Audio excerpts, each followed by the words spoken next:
देश में वित्तीय वर्ष 2025-26 और असेसमेंट ईयर 2026-27 के लिए इनकम टैक्स रिटर्न यानी आईटीआर फाइलिंग 2026 दाखिल करने की प्रक्रिया इस वक्त पूरे जोर शोर से चल रही है।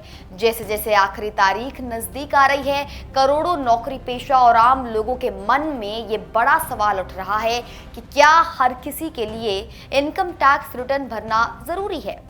क्या कम आय होने पर भी आईटीआर ना भरने से आप कानूनी पचड़े में फंस सकते हैं। आयकर विभाग के नियमों के अनुसार हर व्यक्ति के लिए आईटीआर भरना अनिवार्य नहीं है, लेकिन 8 ऐसी खास और कड़ी शर्तें हैं जिनके तहत आपकी आय टैक्स स्लैब से कम होने के बावजूद भी आपको रिटर्न दाखिल करना ही होगा। अगले 3 मिनट हमारे साथ बने रहिए, क्योंकि हम आपको इन 8 पेचीदा शर्तों और नील आईटीआर भरने के बड़े फायदों की एक एक बारीक जानकारी बिल्कुल आसान तरीके से समझाने जा रहे हैं। आइए सबसे पहले बात करते हैं कि किस आय सीमा तक आईटीआर भरना जरूरी नहीं है। नियमों के मुताबिक अगर आपने इस बार नई टैक्स व्यवस्था यानी कि न्यू टैक्स रिजीम चुनी है और आपकी कुल सालाना आय 4 लाख रुपए से कम है तो आपके लिए रिटर्न दाखिल करना अनिवार्य नहीं है।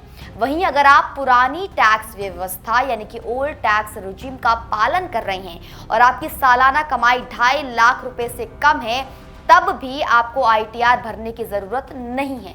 इसके अलावा विभाग ने कुछ विशेष लोगों को इससे पूरी छूट दी है, जैसे कि वे लोग जिनकी पूरी आय कानूनन पूरी तरह टैक्स फ्री है। ऐसे नाबालिग बच्चे जिनकी आय माता पिता की इनकम में क्लब होती है, और ऐसे एनआरआई या विदेशी खिलाड़ी व कलाकार जिनकी भारत में हुई कमाई पर पहले ही सही तरीके से टीडीएस कट चुका है। लेकिन अब बात करते हैं उन 8 कड़े और पेचीदा नियमों की जो कम आय वालों को भी आईटीआर के दायरे में खींच लाते हैं। आयकर विभाग के मुताबिक भले ही आपकी सालाना कमाई टैक्स सीमा से कम हो, लेकिन अगर आपने साल भर में इनमें से कोई भी एक काम नहीं किया तो आपके लिए आईटीआर भरना कानूनी रूप से अनिवार्य है। पहला, अगर आपने अपने एक या एक से अधिक करंट अकाउंट में पूरे साल के दौरान 1 करोड़ रुपए से ज्यादा की रकम जमा की हो। दूसरा, अगर आपके सेविंग्स अकाउंट में साल भर में 50 लाख रुपए से अधिक जमा हुए हो। तीसरा, यदि आपके बिजनेस का सालाना टर्नओवर 60 लाख रुपए से अधिक रहा हो। चौथा, अगर आप डॉक्टर, वकील या किसी अन्य प्रोफेशन में हैं और आपकी सालाना ग्रॉस रिसीट 10 लाख रुपए से ज्यादा है। पांचवा, अगर आपने अपने या अपने परिवार के किसी सदस्य की विदेश यात्रा पर साल भर में 2 लाख रुपए से अधिक का खर्च किया हो। छठा, यदि आपके घर या दफ्तर का साल भर का कुल बिजली बिल 1 लाख रुपए से अधिक आया हो। सातवां, अगर आपका साल भर में कुल 25,000 रुपए से ज्यादा का टीडीएस कटा हो। ध्यान रहे, वरिष्ठ नागरिकों के लिए यह टीडीएस सीमा 50,000 रुपए तय की गई है।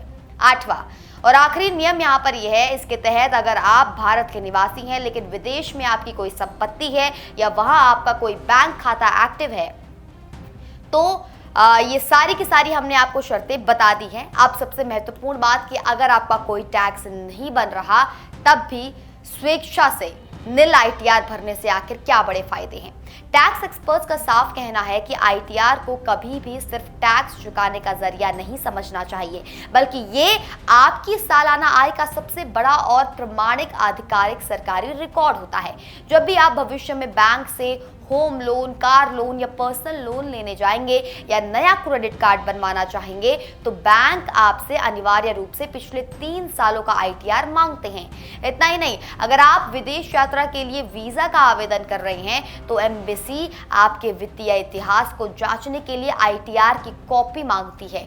इसलिए समझदारी दिखाएं, नियमों को समझें और समय रहते अपना रिटर्न दाखिल करें। टैक्स और आपके बजट से जुड़ी ऐसी ही प्रमाणिक अपडेट्स के लिए बने रहे हमारे साथ, सिर्फ और सिर्फ बड़ी बात पर। जय हिंद।